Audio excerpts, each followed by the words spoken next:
won't back down.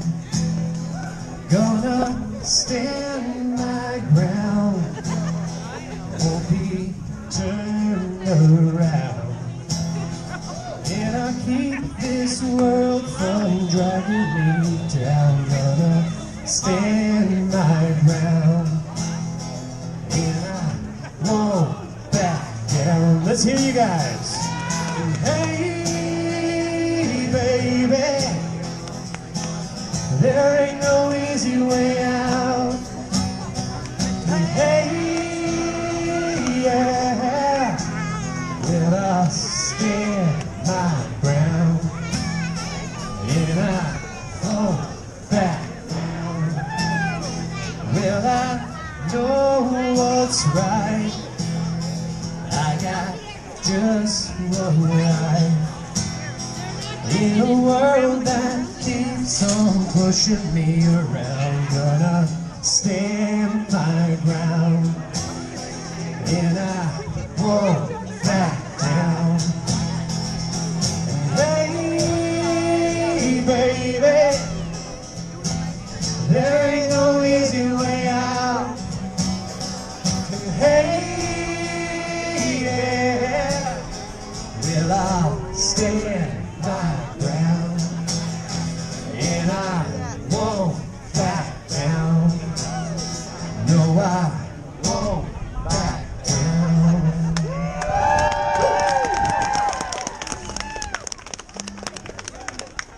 Good afternoon, good afternoon. Dennis is going to come up shortly to welcome you guys. Play a couple tunes. Dance, you know? Have some fun. We're here to stay warm as well.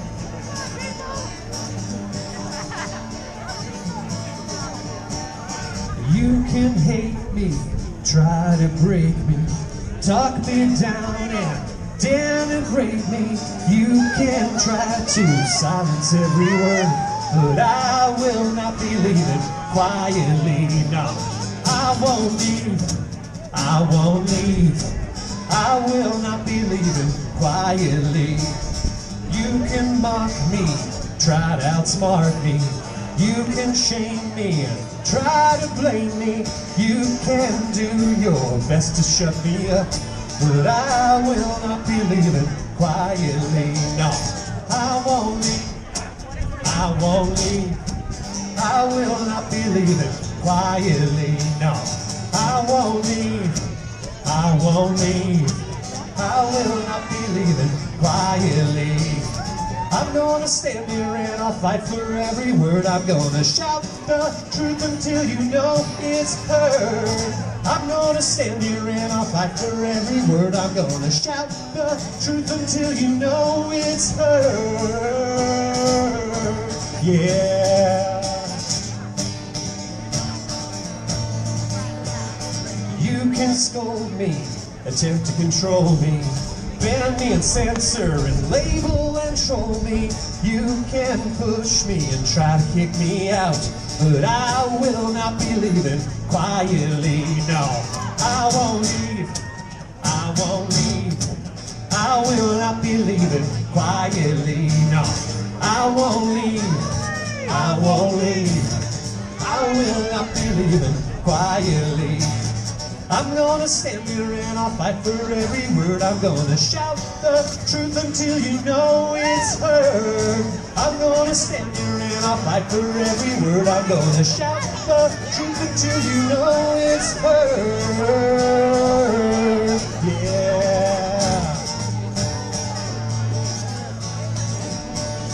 You can hate me, try to break me, talk me down and denigrate me. You can try to silence every word, but I will not be leaving quietly. Let's hear it. I won't leave, I will not be leaving quietly. Let's hear it again. I won't leave, I won't leave, I will not be leaving quietly.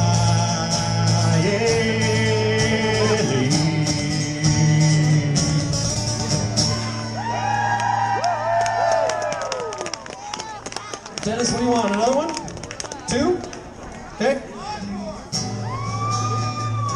think my guitar is feeding back a lot. If you come here for a second, Soundman, in my case, I think it's in my case, there's a little plastic circle right in the middle.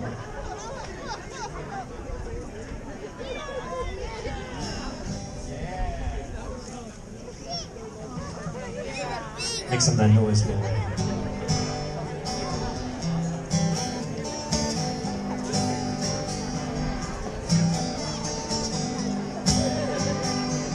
Some of you guys know this one, sing along. Shut your mouth, get in line, just behave or pay the fine. They're pulling on your backbone and taking out your spine. They want you weak, don't speak, don't question, don't think. Keep staring at your smartphone, get dumber every week. Now give up your freedom and shush. Oh Jesus, what happened to us?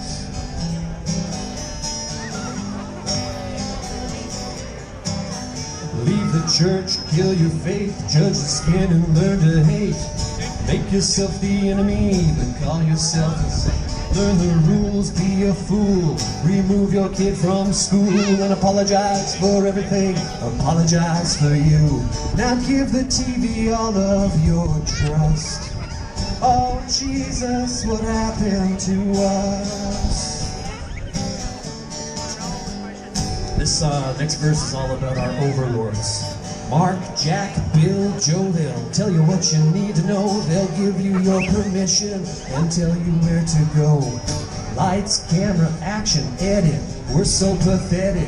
You believe it cause you watched it, you believe it cause they said it. Now everybody stay home and trust. Oh Jesus, what happened to us? This is the important one. We used to stand and fight. We had a voice alright. We had a life worth living. We had a damn worth giving. Now we're watching it fall. That's the truth of it all.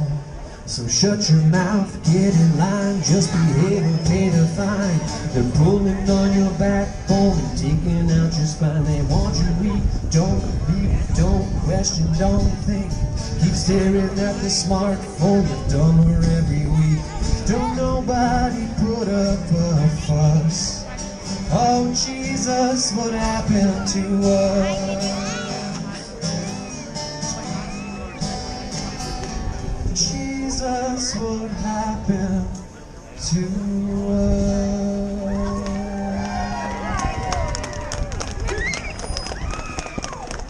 Dennis, do you want a song or an anthem? Ooh, song or anthem? Song or anthem? Song? True patron love in all thy sons command. With glowing hearts we see thee rise, the true north, strong and free. From far and wide, O Canada, we stand on guard for thee. God keep our land glorious and free. O Canada, we stand on guard for thee. O Canada, we stand on guard for thee.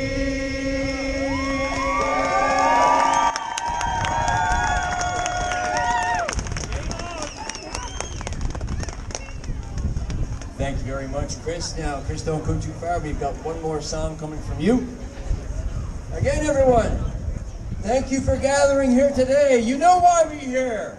You know why we're here. Freedom, and we want to celebrate that. We want to celebrate that and many more things. So,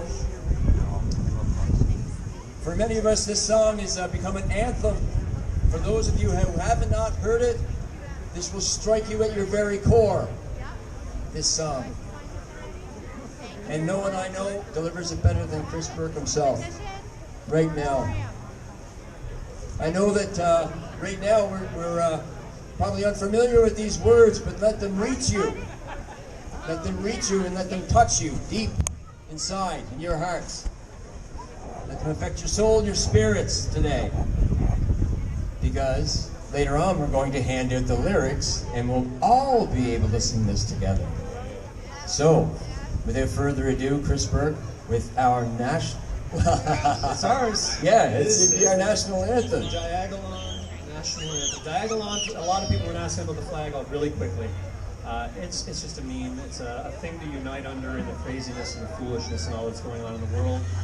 Back when the lockdowns first started, you may have noticed on your map from Alaska down to Florida was basically not following the rules. And so we said, you know what, we want that to be our new country, and it happened to be a diagonal line. Apparently I'm quiet in the back. Quiet in the back. I'll get a little closer to you. And so this is the flag of Diagolon. We are not trying to, we're not weirdos, I promise. It's just a silly thing that we unite under. Diagolon. Here's our, and this is our national anthem.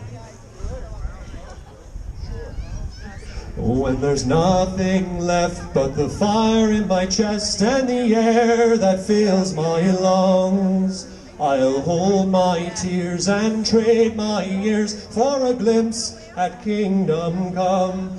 On the other side of misery, there's a world we long to see. The strife we share will take us there to relief and sovereignty. Oh, by God, we'll have our home again. By God, we'll have our home. By blood or sweat, we'll get there yet. By God, we'll have our home. In our own towns, we're foreigners now. Our names are spat and cursed. The headlines smack of another attack, not the last and not the worst. Oh, my fathers, they look down on me. I wonder what they feel to see their noble sons driven down beneath the coward's heel. Oh, by God, we'll have our home again. By God, we'll have our home. By blood or sweat, we'll get there yet. By God, we'll have our home. The road is dark, the way is lost. My eyes, they strain to see. I struggle forth to find a friend to light the way for me. Oh, brothers, can you hear my voice, or am I all alone? If there's no fire to guide my way, then I will start my own. Oh, by God, we'll have our home again. By God, we'll have our home. By blood or sweat, we'll get there yet. By God, we'll have our home. Oh, by God, we'll have our home again. By God, we'll have our home. By blood or sweat, we'll get there yet. By God, we'll have our home.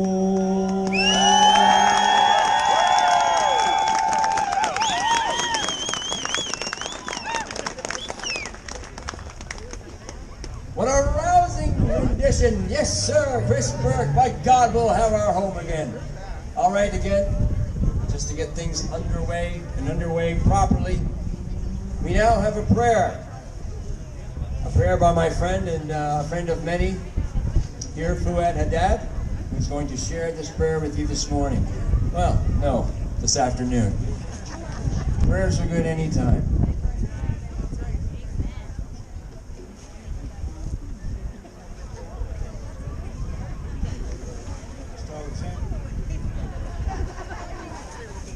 I don't want to stand on my toes. Like this. Thank you all for coming. And thank you for using me for the opening prayers. The prayers that I'm going to recite today, it's for our children. O God, our Heavenly Father, who loveth mankind and art most merciful and compassionate, have mercy upon them, thy servants, save and protect the children of the world, for whom I humbly pray thee and command thy gracious care and protection. Be thou, O God, their guide and guardian in all their endeavors. Lead them in the path of thy truth, and draw them nearer to thee, that they may lead a godly and righteous life in thy love and fear, doing they will win all things. Give them grace that they may be temperate, industrious, diligent, devout, and charitable. Defend them against the assaults of the enemy, and grant them wisdom and strength to resist all temptation and corruption of this life, and direct them in the way of salvation. Though the merits of thy Son, our Lord and Savior, Jesus Christ, and the intercessions of his most holy Mother, and all thy blessed saints. Amen.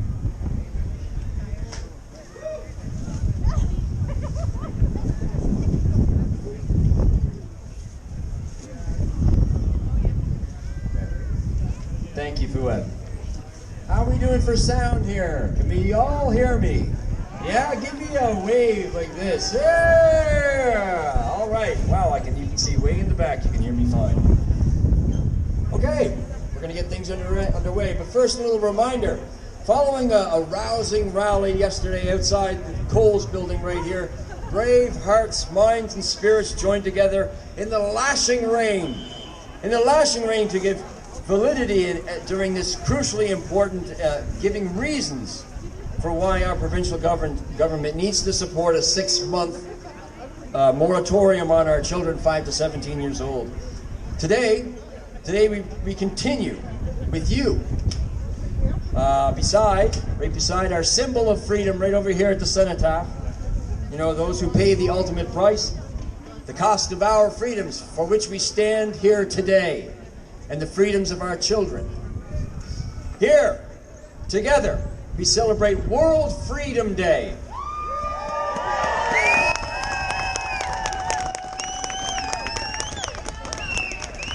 Yes. And in conjunction with that, we also celebrate World Children's Day.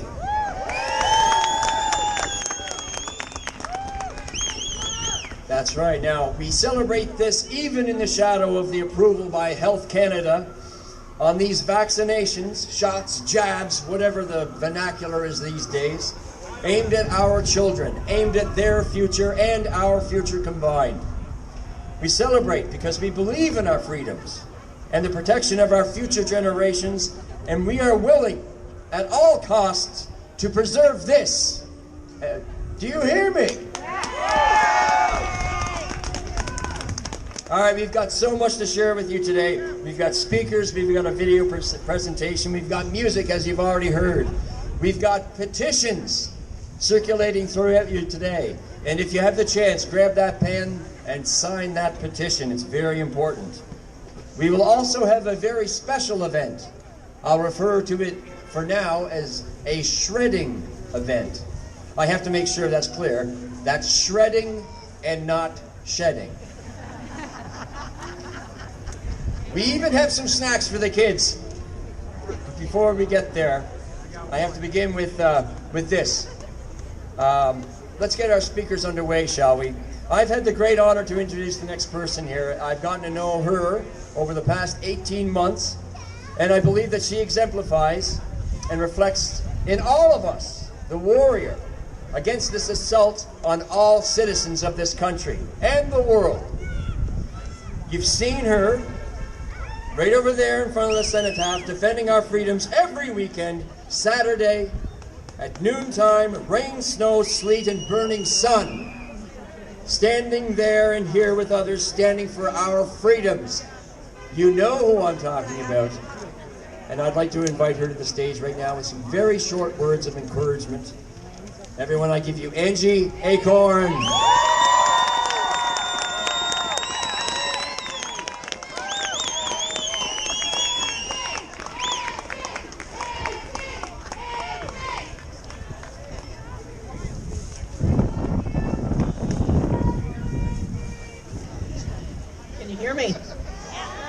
Loud and clear? All I can say is, wow. Can you believe I'm lost for words? I didn't plan a speech for today, just because other people were going to speak, but wow, I just can't believe it that this, I knew it was going to come someday. I knew it was going to come. I knew it was going to come to this. I had a vision, and hey, here we are. So it's wonderful. So many people now standing for our, our rights, our freedoms, our future, our children. We can't let them take our children. We're not going to let them take our children. We're going to stand strong every Saturday. So I need all you guys coming back with more people every week. We need to start surrounding these government buildings, letting them know that we mean business. We're not going to take it anymore. We had enough. We all had enough.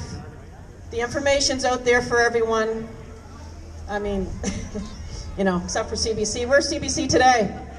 Not covering this, right? So we have to get the information out there ourselves. We got to keep bringing people in. I love seeing so many people here today. We started small, started speaking out early, and I met Susan Martin. She was one of the first ones. I started speaking out on day one, and I found my best friend who became my soul sister, Susan Martin, who helped me. Big round of applause for Susan. Couldn't do it without Susan. I love Susan. So anyway,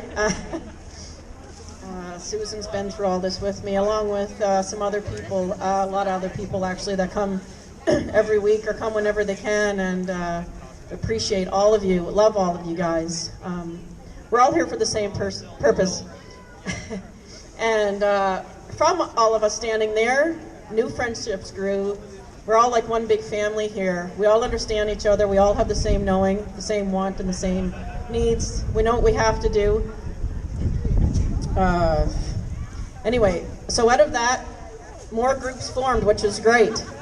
Standing for Students and the Forum and all these other things. Everyone came together, working on different things, still building our army. I call it our truth army, our soul family, out of that, and staying strong together. And this is where we are today. And I thank you guys, all of you, for all the work you have done.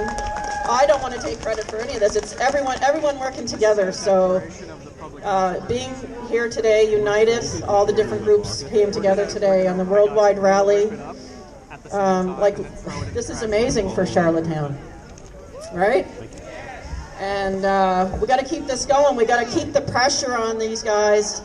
I'm out every chance I can get. I'm here, I'm at the police station, or I'm at the Sullivan building, or I have the hounds all chasing me all the time, so it's good that you guys, we're growing, so harder to take 300 or 400 of us all at one time, eh? Yeah, so anyway, I'm not going to take up too much more time here. I don't know what else to say except for, hey, let's keep this going, and let's get stronger every week, and keep coming back, and I really, really appreciate everyone coming here. It takes a lot of courage, especially if you, well, it takes courage for everyone, but if you are a business owner, a teacher, or a doctor, or a nurse, or what have you, it doesn't matter. It takes courage, and it's now time to stand. We're running out of time. So anyway, keep coming back.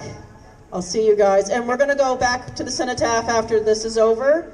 And we're going to show them over there how big we really are, and let's do it. Thank you guys. Round of applause for all you guys.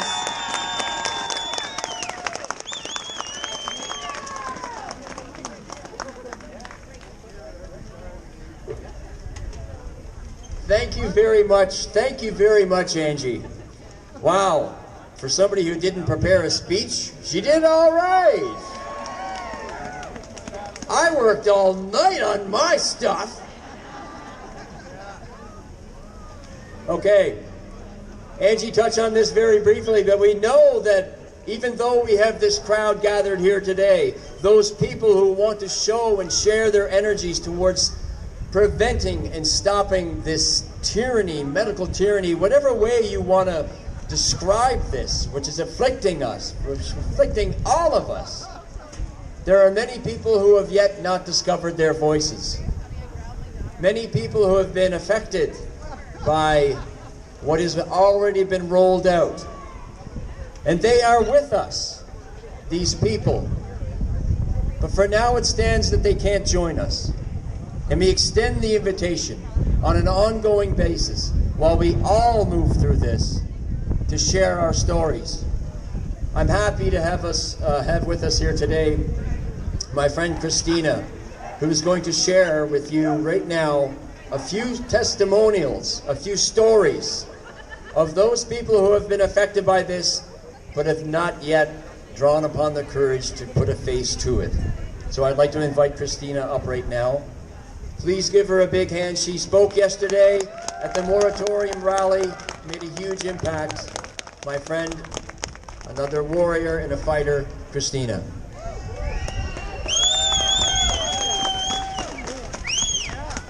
Thank you, Dennis.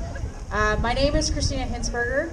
I'm a farmer, I'm a farmer's wife, and I'm a mother of two very beautiful, healthy, amazing children. And I'm here for my kids, and I'm here for their future.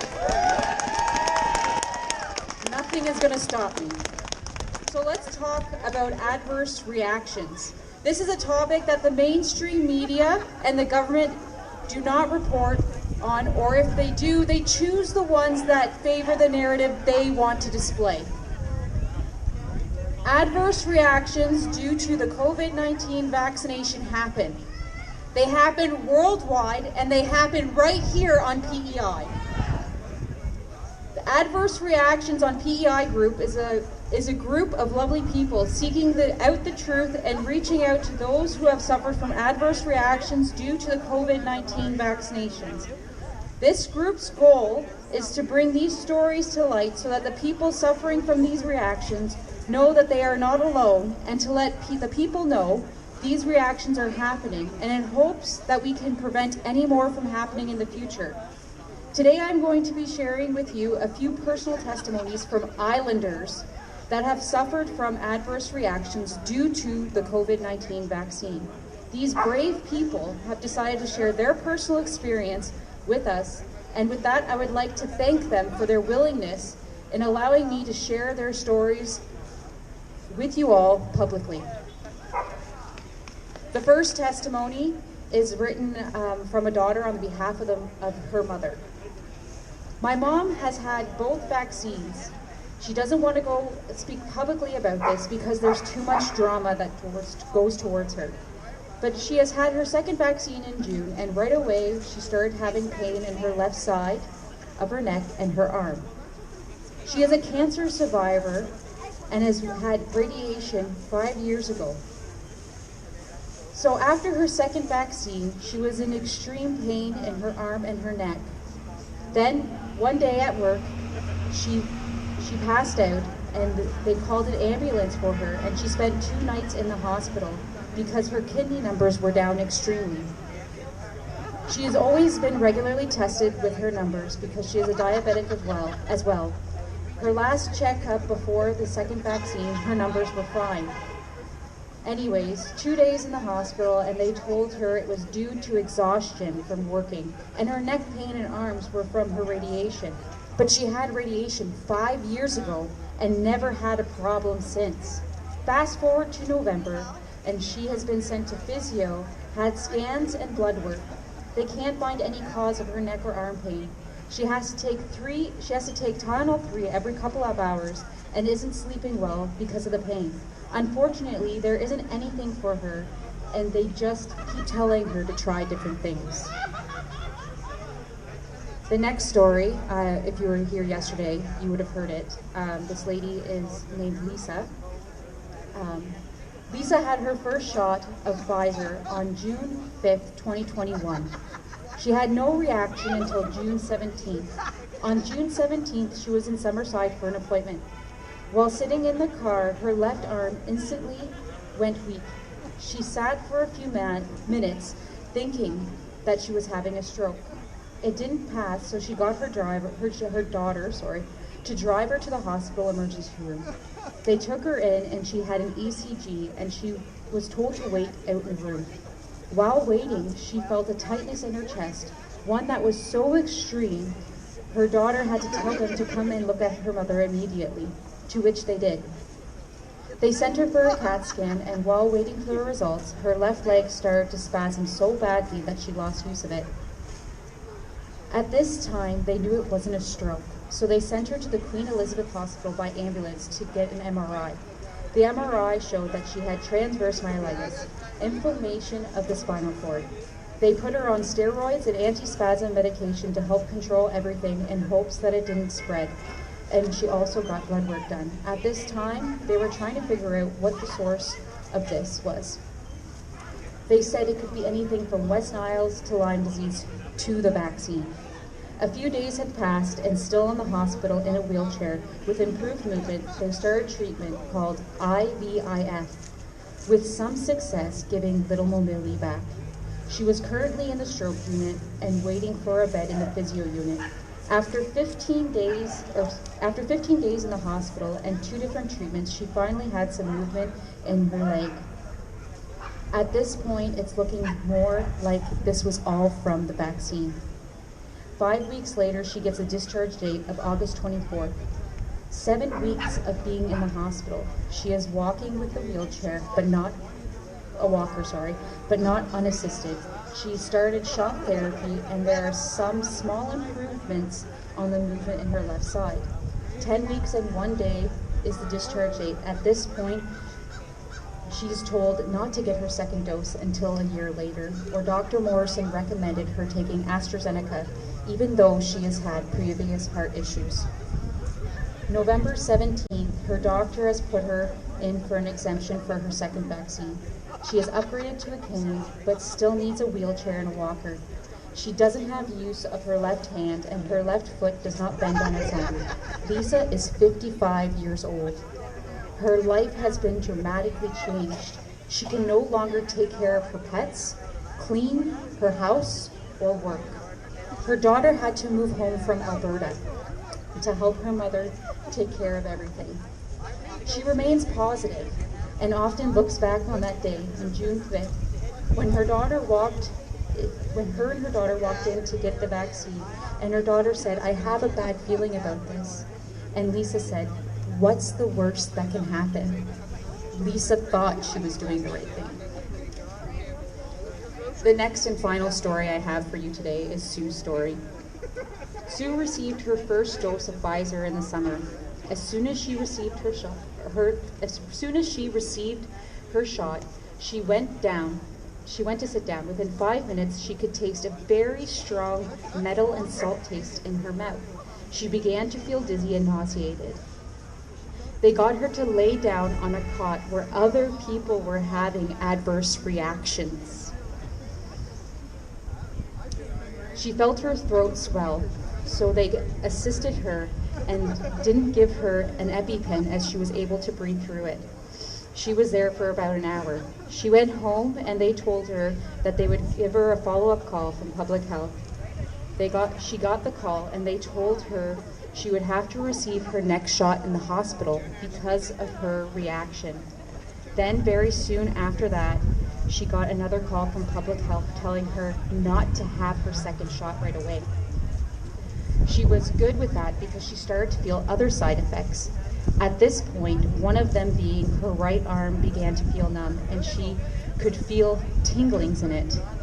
She still has this in November, and some days she can hardly lift up her arm, and her neck is still very sore. So probably 3 weeks after the vaccine, she started to have headaches, and became very forgetful and spaced out. So much so that people in her life noticed it and became concerned about it. Her balance became off. She experienced dizziness, so much so that she fell down the stairs and broke her nose. She went to the doctor and they did some tests on her and they sent her to a neurologist. 2 days later, she had an appointment. She had an MRI, and the results came back with nothing wrong. She has since then not heard any more. About a week after seeing her doctor, Public Health called and said Dr. Morrison had reviewed her file and that she could have AstraZeneca. She could have the AstraZeneca vaccine. She did not want to get that vaccine, so she asked her family doctor to exempt for an exemption, which Dr. Morrison approved. She wanted to tell her story because she is more concerned about the vaccines being mandated and then them being offered to children and possibly being mandated for them. She does not want to see this happen. She believes that mandated vaccines are not good for anyone. She says we are all different and we react differently and it should be our choice. And I would have to say that I agree with Sue 100%. Where there is risk, there must be choice. Thank you.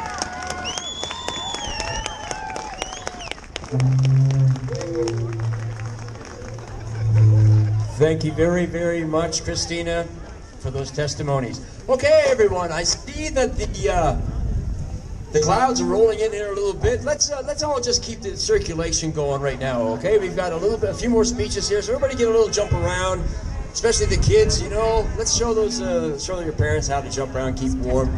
Now, our next speaker. Yesterday, this woman reached the hearts and minds during the moratorium rally like I have not witnessed to this stage in this fight. But I understand how and why she has worked tirelessly over the last 18 months. She's done her homework on our behalf.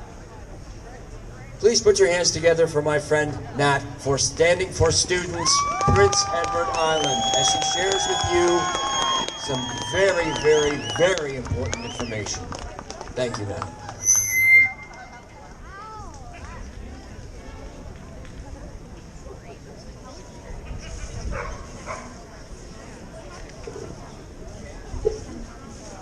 Good afternoon.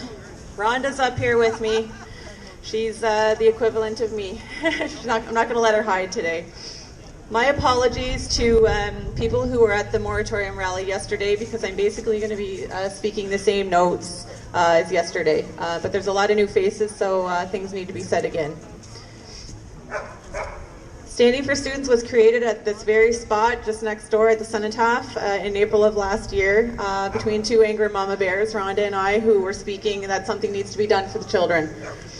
6 months later, we now have over 530 members in our group, and this is growing daily, and a new 25-member steering committee determined to do what's best for the kids here.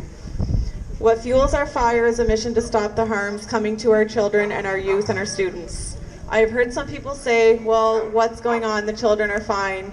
You're making a big deal out of nothing. And I can tell you, over the last 6 months of doing this, the children are not fine. They're everything but fine. The harms to all our kids and students are not the result of this thing we call COVID-19, but from the restrictions that have been imposed and put in place on their lives for the past 19 months that have negatively affected every single part of their lives imaginable. These harms have been psychological, emotional, academic, and physical, and are not being acknowledged by our government or the school board for that matter, or the board of directors of the school board. We are an action-focused group busy working towards restoring our 4 pillars. We want to get the masks off the kids in class. This is our #1 priority. We are demanding an in-class education for all of our youth, never to be shut down again and put on the laps of parents or anybody else. Activities and clubs and sports and all their activities that they're involved in need to never be canceled again. It's crucial for their development.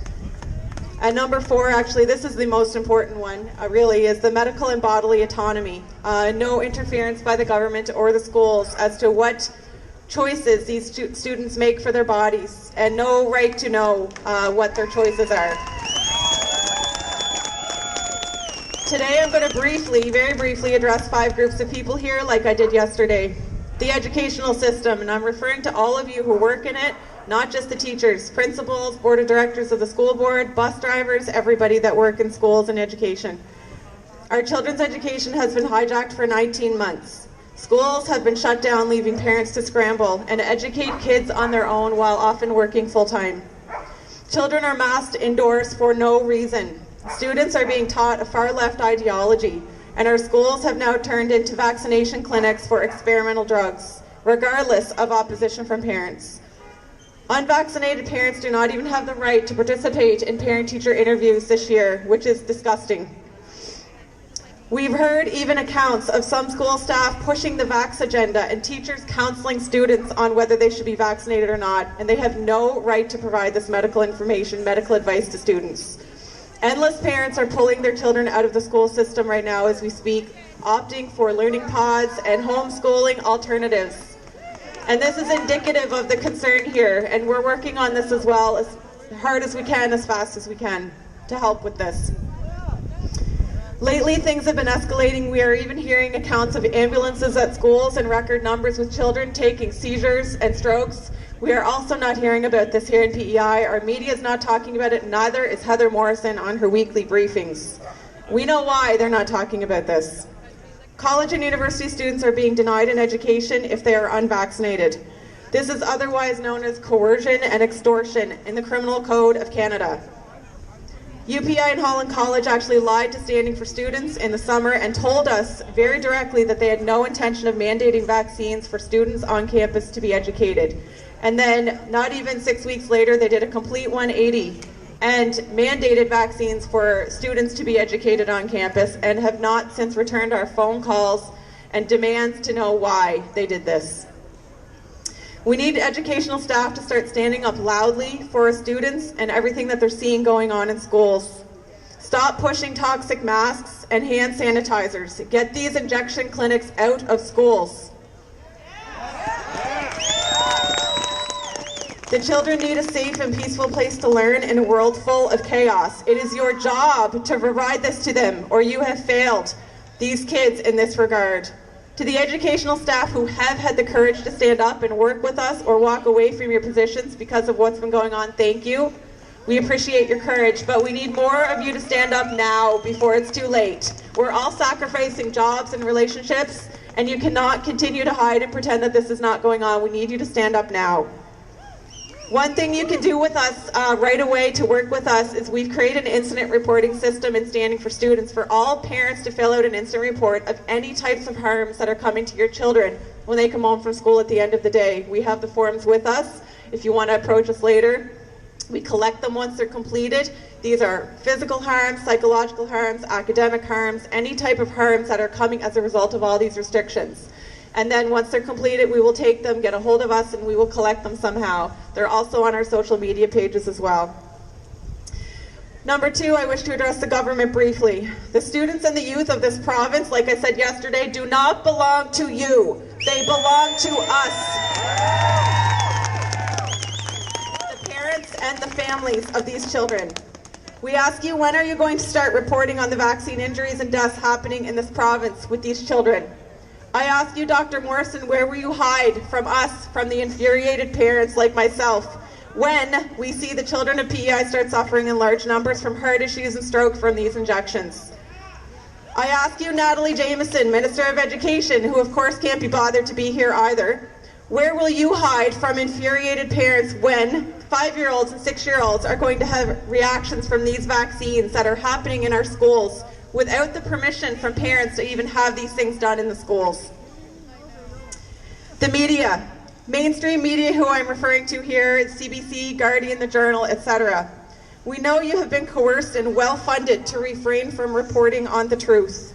In doing so, you are selling out our children and your own children.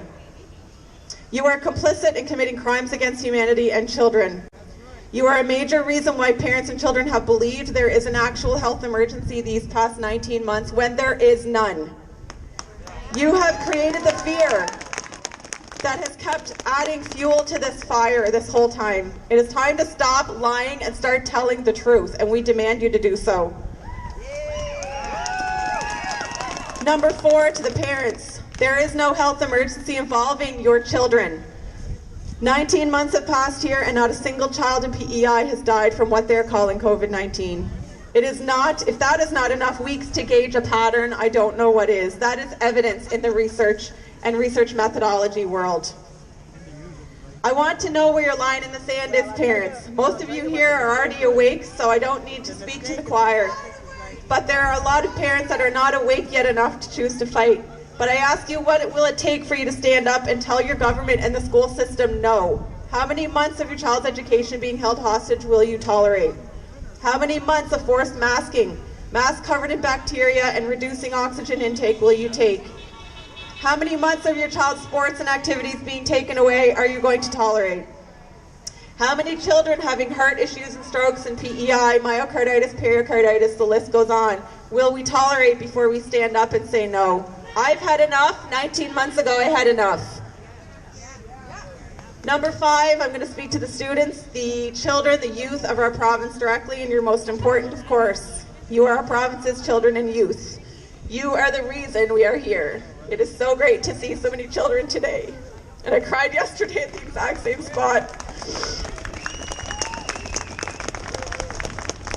You all need to know that there are millions of children around the world speaking up. They have found their voice, and we need all of you here to do the same immediately. You need to find your voice. This system has trained you not to know how to speak up for yourselves, and trained you, even my own children, to be fearful to stand up for themselves and to know what their rights are. And you need to do this now with us. Health Canada's seal of approval this week does not mean a damn thing to do with these injections. It doesn't mean anything.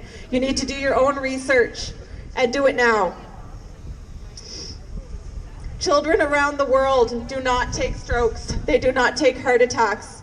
Athlete children who are in top physical shape, it is not normal for them to drop with strokes and heart attacks. All you have to do is look at this, and this is proof enough that something is going wrong. Whatever happened to my body, my choice, I ask of all of you students who are attending university, Holland College and UPEI here. When you stand for this, but you won't stand against the mandated vaccines, it's the same thing. It's your body, it is your choice.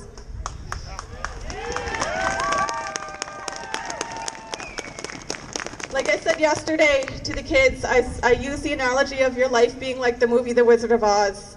And you will recall that at the end of the movie, the Witch of the North tells Dorothy that if she so desperately wants to return home to Kansas, she simply needs to tap her heels together in order to get back.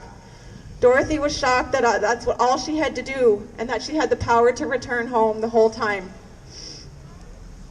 And she didn't know this. You all have the power right now to instantly take back your lives, your education, and your youth. These are supposed to be your best years, and they're being taken from you. You need to refuse these experimental injections and demand that your government proves to you why they are safe to inject into your precious bodies. The truth is coming at us like a freight train, and it's coming at us to the masses now. It is now too big to be hidden. So this freight train cannot come fast enough, freight train of the truth. Please wait for this train to arrive before allowing anyone to put a needle in your body. Right now you are standing in the middle of the train tracks. We are here simply to push you off the tracks until this train passes by with the truth. Please get off the tracks and help us buy some time until the truth is exposed. We love you and we want you to fight with us.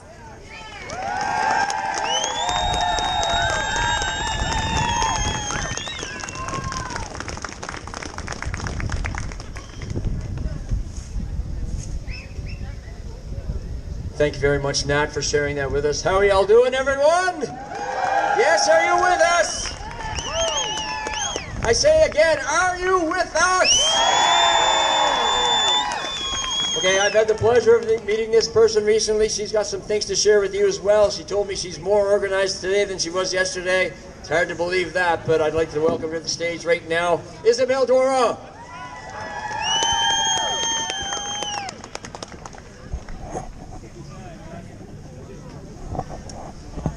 Good afternoon, everyone. I am enthralled by the faces, the love, the people. I haven't seen so many people gathered, so many like-minded people gathered today, and it just fills my bucket. My bucket is full of love for all of you people.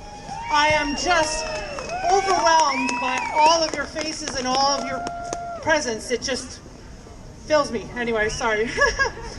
So my name is Isabelle Dion, and today what I'd like to talk to you about is our government, our PEI government, our elected officials, our Premier, our MP, our MLAs, our Minister of Health, and our Minister of Education, their behavior and their roles since March of 2020. We have been in a perpetual state of emergency since March of 2020, a perpetual state of emergency. And there has been nothing but fear-mongering since March of 2020. By law, they are required to prove after a 30-day period why we need to continue to be in a state of emergency. And they have never done that. Have you ever heard them prove as to why, with 5 cases and 0 deaths and only 2 hospitalizations since March of 2020, why we are still in a state of emergency? They don't want to prove it because they can't. And that is awful, as you all know. There is false pretenses, fraudulent claims, fraudulent concealment. They are saying continuously that the injections are approved. They're not approved. They're authorized. They're authorized under EUA, Emergency Usage Authorization. Yet they continuously say the word approved. They said it again with the 5 to 11 injection. They said it. CBC said it, Saltwire said it, everyone says it. But when you go on the Canada.ca website, it says authorized. And that is false by saying it's approved. They keep saying the vaccine is safe. How can they say it's safe when they have no data? There is no data. The formula used in these injections were never tested on humans.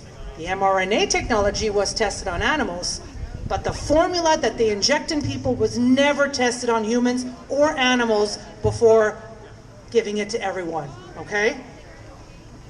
They keep saying it's effective. I don't know about you, but it's been less than a year and they're already at the 3rd shot.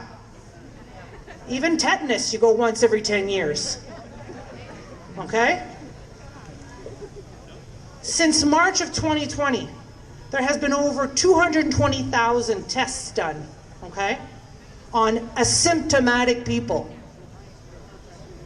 We've had barely over 330 cases, 2 hospitalizations, and 0 deaths. We all know this. Let's talk about an influenza period. In 2019 and 2020 influenza period, that's a 6-month period, in PEI, we had 5 deaths in a 6-month period. 5 deaths, 7 people in ICU, 77 people were hospitalized, and there were 220 lab-confirmed cases. Now let me make this clear, that the only reason why we had 220 lab-confirmed cases is because they were testing the symptomatic people. The people physically went to the hospital because they were ill, and that's how they know that 220 people had influenza. How many people do you think had influenza in the 2019, 2020 period? A lot more. But we didn't test asymptomatic people. But we test asymptomatic people now. Why? The fear-mongering. Let's just keep testing everyone. PCR testing. We're testing people to get to their job. We're testing people to get on the island. We're testing people to travel. And that's direct assault. They're doing something to you that you don't want to have done. There is a law. It's called the Genetic Non-Discrimination Act, and that is Bill S-201, and that was assented, okay? That is a law. They are not allowed to test on your body, okay? Genetic testing, and that's what PCR is. They are not allowed to do it, but they do it because we allow them to do it. If we all stood up and we said we don't want to get tested, this is assault, they could not test us. It's a load of crap, okay? And with their fear-mongering, people are just, They're not resisting. We need to resist. They're forcing tests on people. We can't keep them doing that. Another thing I want to talk about. What they've been calling people. The government and the media have been calling us anti-vaxxers. And they use that term so loosely, like we're a bunch of morons. Our own CPHO and many others keep saying that it's an epidemic of the unvaccinated, an epidemic of the unvaccinated. Manitoba's health minister just said a few days ago, it was front page on the Winnipeg Sun, to blame the unvaccinated. She's stating to blame the unvaccinated. Our own Prime Minister Trudeau said during his election campaign, the unvaccinated, he called us these people. Now we all know that Don Cherry got fired for calling people these people. But hey, that's just a sidebar, right? But Trudeau said that the unvaccinated need to be condemned. We need to be condemned and corrected. There's no correction needed. I want to be informed. I'm allowed to ask questions. I'm allowed to want to decide what is put in my body. And there's no reason why this hate propaganda has been going on all this time. Why this public incitement of hate has been going on in the media and our government. I want to talk about one last point. They're asking us to be fully vaccinated to travel. They're asking us to be fully vaccinated to have a job, to put food on our plates, roof over our heads. They want us to be vaccinated to enjoy our freedoms. They want us to be vaccinated to be part of society. That's extortion. That is extortion through coercion. Now, the reason why I was mentioning these points to you and laying it out like I was laying it out, and I'll repeat them. I was talking about false pretenses, fraud and fraudulent concealments. I was talking about assault on our bodies, hate propaganda, public incitement of hate, extortion. You know what these things have in common? They're all crimes. They are crimes. Okay? They are crimes. Those actions are criminal actions. Okay? If either of us would do any of these crimes, we would be brought to justice. These are crimes. These are all found in our criminal code of law. Our government is repeatedly breaking the law and committing crimes to get what they want. What do we have to keep asking ourselves? This simple question. What is next on their agenda? Because the agenda's here. What was the agenda? Put on the mask. What else it was? Get your shot. Oh, one's not enough. Get two. Oh, we need, yes, stay safe. Save your neighbor. Save your mother. Save your grandfather. Save the guy you never met. Right? What is it now? Vax Pass. Oh, you need your shots to move around and do the things you want to do. All the time. More. Then you got the Vax Pass app. You know it turns red if you're not fully vaxxed. What does that mean, fully vaxxed? I thought it was just 2 shots. Bullshit. Okay? It's all intent. Now they want to bring this company here, build it to make mRNA right here on the island. For what frickin' purpose do we need to make more mRNA? Why? Because it's never going to be done. It's always going to be more. 3's not going to be good enough. There's already 3 shots going on now in not even 20 months. In less than a year, 3 shots. So I'll leave you with this. Our government, what other privileges will they strip from us to get what they want? Because if you think what's happening now is the end, it's just the beginning. What's next? 0 to 5. You know, they're already doing it in other countries. They're already testing the kids.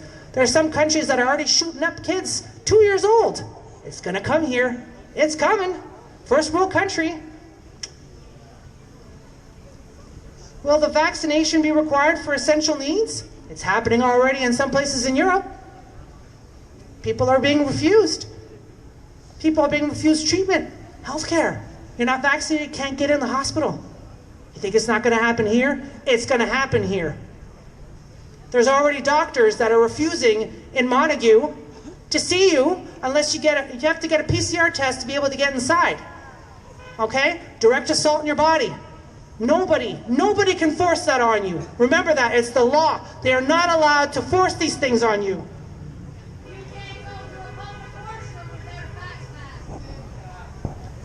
So I'm going to leave you with this. Will the unlimited boosters be required to keep your job? Yes. Yes. Your education? Yes. That's what they're going to do. They're building this building here to make mRNAs because they're going to keep pumping it in people. It's not going to stop. They're going to require it for your business. It's not required now. It's going to happen. Businesses can choose. They're not going to have a choice.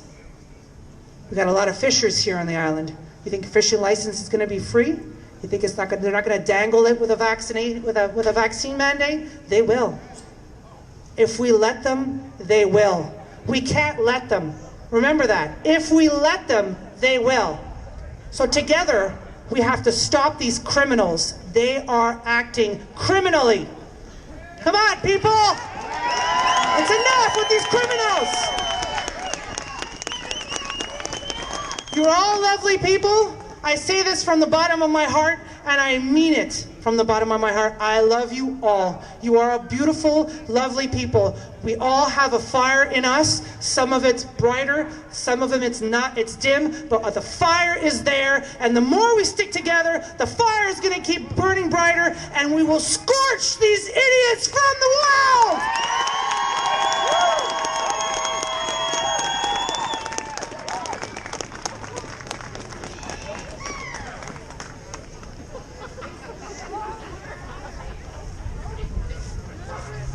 Thank you, Isabel Dora. Let's hear it for her.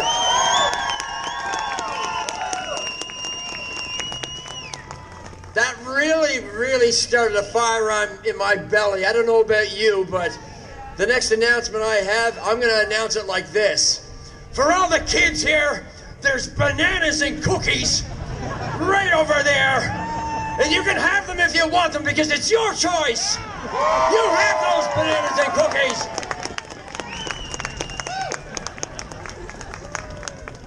Okay, unfortunately today, folks, we had a couple of video presentations that we worked hard to present to you, but unfortunately with the time and the weather working against us, we are going to encourage you to search the different platforms, Standing for Students, Standing for Freedom, Mass Against the Pass, all these, the PEI Freedom Forum. Look on those forums and you'll find the links to these videos. They are very important to watch, and you'll find it a lot of important information. Okay, moving on. Now, you all received, I hope, a couple of pieces of paper, which I believe are the Public Health Act continuation of the declaration of the state of public health emergency. Now, I mentioned that we had a ceremony here today, that what we're going to do is we're going to have a shredding ceremony. Let's see those papers, everyone, if you've got them. You've got them? What are we going to do with those? Why are we going to shred those? That's right. Okay. Now, the official shredding ceremony is about to commence. Have you got them in your hands? And do this with intent, everyone, because we mean it. On the count of 3, 2, 1. Shredding!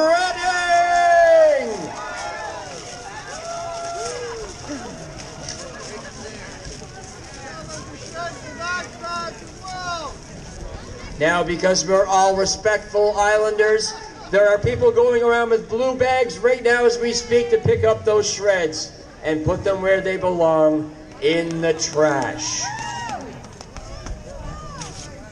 Did you hear that? I heard reverberations throughout the universe when we did that. Something happened. Now, again, I'm glad you are all sticking around, because what we have now is something very important. I watched this lady yesterday talk to our local media outlet, CBC, and I believe she told them not exactly what they wanted to hear, but the truth. She's here with us again today. I met her through this process. She's got some very important things from the scientific perspective that she wants to share with you today. Let's put our hands together for Dr. Laura Braden.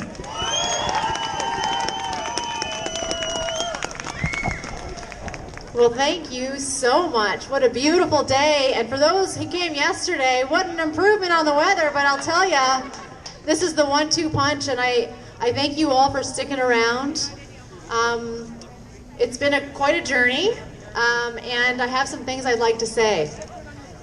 For those of you who were there yesterday and you saw Steve interviewing me with the CBC, he came up to me and said, "Would you like to speak as a parent?" And I said, "Sure would." "Did you know that I'm also a scientist? Do you still want to talk to me, sir?" He said, "Yes." And I thought to myself, wow, here we have the media wanting to show both sides of the story. And I just let him have it. And I thought to myself, this is going to be amazing. And last night on the Compass, did y'all hear me speak? No. Imagine my shock. I'll tell you what, we have versions of that video from people who were videoing it. And we're going to clean it up real nice, post it online, tag CBC and say, "Hey guys, you missed the other side of the story yet again." Can't wait. All right, guys, for real, I'm a molecular immunologist with about 14 or so years in molecular biology, immunology, diseases, you know, kind of everything that has to do with what we're talking about right now. I'm also a mother, 2 babies. Thankfully not in the school system, but I'll tell you, I'm rethinking them getting into the government school system at this point. What I am not an anti-vaxxer because I'm an immunologist. But like me, thousands of scientists across this country, in the US, across the world, are being censored, silenced, deplatformed, fired, on leave without pay, because we are doing what we were taught to do our entire career: question the narrative, ask questions. Science is never settled. If you ever hear that, you go tell them that's false. Science is never settled. We always have to ask questions. And here we are, we're being silenced from asking those questions. We're listening to people tell us what to do, and if we question the narrative, we're fired.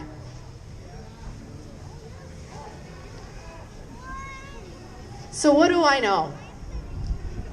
Natasha said this, and Isabel said this. In no uncertain terms, we are not in an emergency. There is no emergency. This is a bad flu. Doctors across the world have been saying this. Number 2, children are the least impacted by this really bad flu. There's a number of different scientists across Canada. Dr. Byron Bridle, one of the men we were going to show in the video today, who can attest to that. And the reason is they literally don't have the ability to be impacted by this virus. So why? What in God's name evidence is there for Dr. Morrison to say that our children are the most at risk from this virus? Then predicating the ability for her to say we have to vaccinate every child on PEI to protect them. That is not true. We demand scientific due diligence on this because it's not true. Show us, Morrison, show us the evidence. That's all I have to say about that one.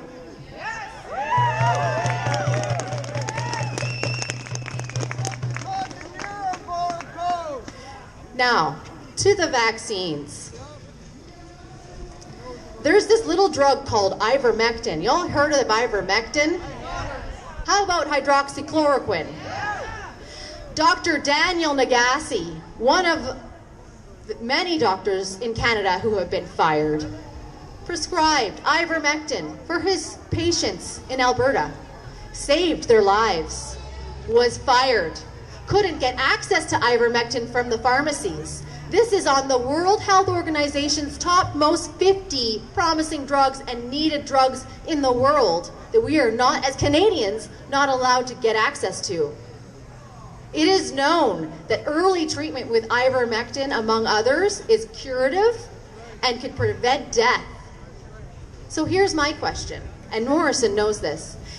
If there's information like this, that Morrison and others know, and they are willingly preventing us from gaining access to these kinds of medications, and that results in death, the question to you is that criminally negligent?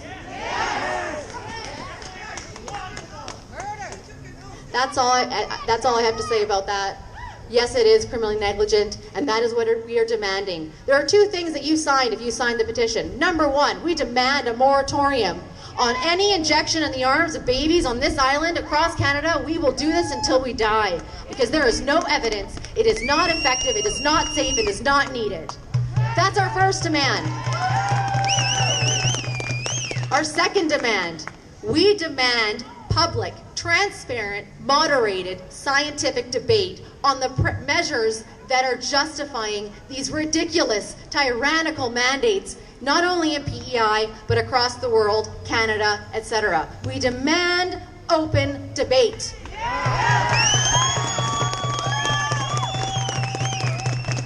So with that, I would like to say please check out the videos.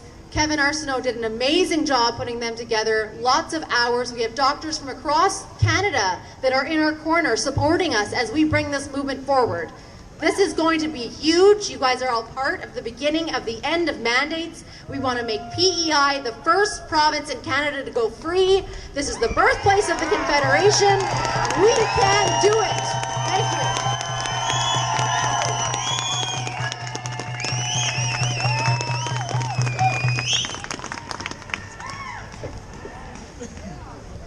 Thank you, Laura Braden. Dr. Laura Braden, everyone. We want to thank everyone here who has gathered here and shared their voices today with the speakers. All of you. We're going to finish things off now with Chris Burke again. Now again, you were handed out, I believe, some lyrics to the song that we sang earlier. Let's hear your voices once more, and let's elicit one another to bring forth this change, the very change that Laura just described right now. You are all part of it. We are all part of this movement. Let's move together. Let's hear each other's voices, support one another, and let's end this.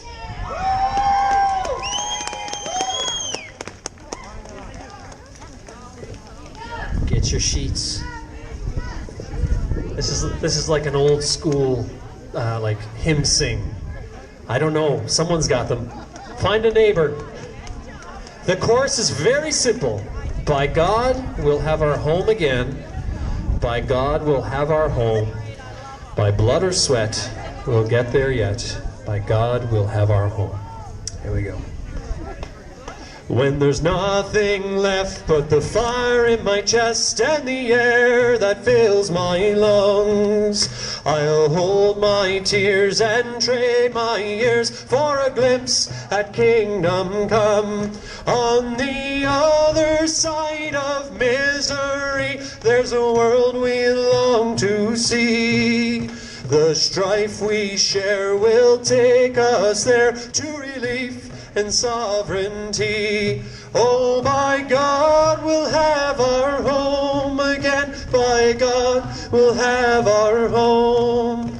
By blood or sweat, we'll get there yet. By God, we'll have our home.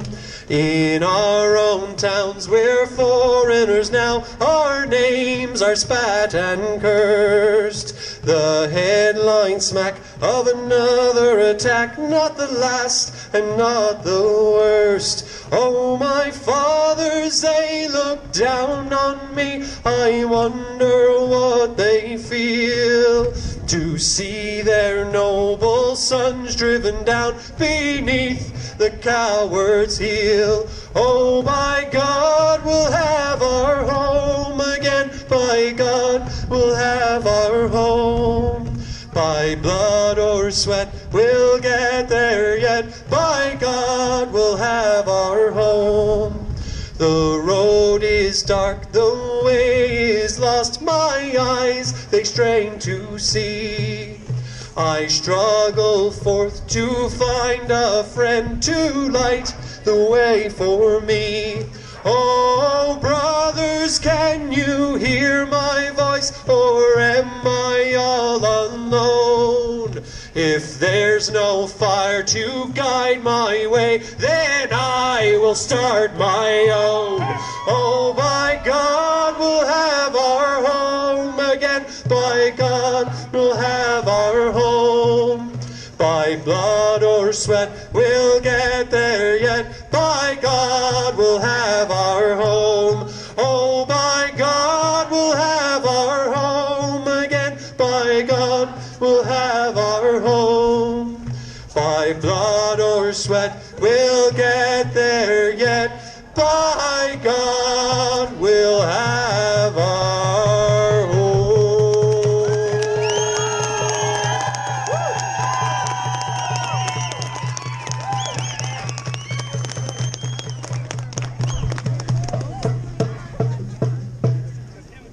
Okay, go home. No, go to the cenotaph. Go to the cenotaph.